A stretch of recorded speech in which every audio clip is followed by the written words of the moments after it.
নূর বলেছেন, কোরআন ও সুন্নাহকে নিজের ইচ্ছামতো ব্যাখ্যা করার সুযোগ নাই, বরং তা বুঝতে হবে সেই মানুষদের মতো করে যাদের সামনে এ ওহী নাজিল হয়েছিল। খুব সুন্দর একটি প্রশ্ন করেছেন জাহিনুর, আপনাকে ধন্যবাদ। এটি অবশ্যই বিশুদ্ধ কথা। আল কোরআন ওয়াস সুন্নাহকে আজকে মানুষ সালাফের ফাহাম থেকে বিচ্ছিন্নভাবে বুঝতে গিয়ে অনেক গড়বড় করে ফেলছে।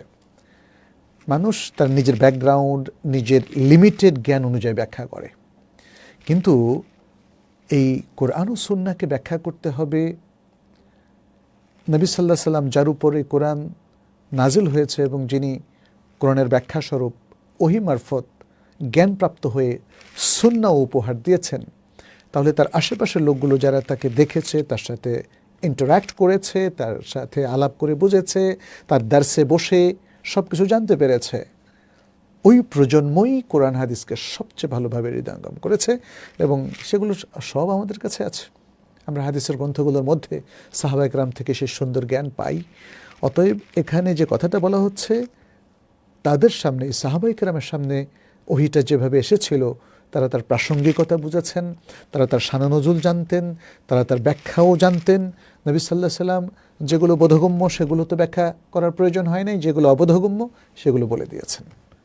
আল কোরআন নিজেও অনেক ব্যাখ্যা করে দিয়েছে, আর আল কোরআনের বাইরে রাসূল সাল্লাল্লাহু আলাইহি সাল্লাম অনেক কিছুর ব্যাখ্যা করে দিয়েছেন। কখনো তিনি কাউল দিয়ে ব্যাখ্যা করেছেন, কখনো তিনি ফেয়েল দিয়ে ব্যাখ্যা করেছেন, এবং তার এই আলাপচারিতার মধ্য দিয়ে, তার দার্সের মধ্য দিয়েও সাহাবা একরাম অনেকে জানতে পেরেছেন। ফলে সেই বুঝটা ধরে রাখা এবং সেই বুঝ থেকে বুঝটুকু বা উপলব্ধিটুকুকে তুলে আনা, এটা আমাদের উপর ফরজ।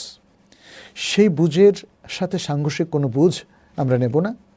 সে বুঝটাকে ঠিক রেখেই কোরআন সুন্নাহর গবেষণা চলবে পরবর্তীতে। বাস এতটুকুই।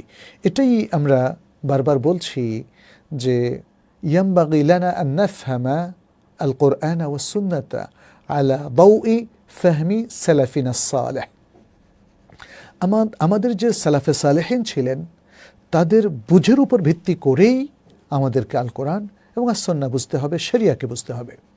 আর সালাফে সালেহিনের পুরো ভাগেই আছেন সাহাবায়ে কেরাম, এবং তারপর তাদের সত্যিকারের অনুসারী তাবেঈন, এবং তাদের যথার্থ অনুসারী আতবাউত তাবেঈন, যাদেরকে আমরা বলি তাবউত তাবেঈন।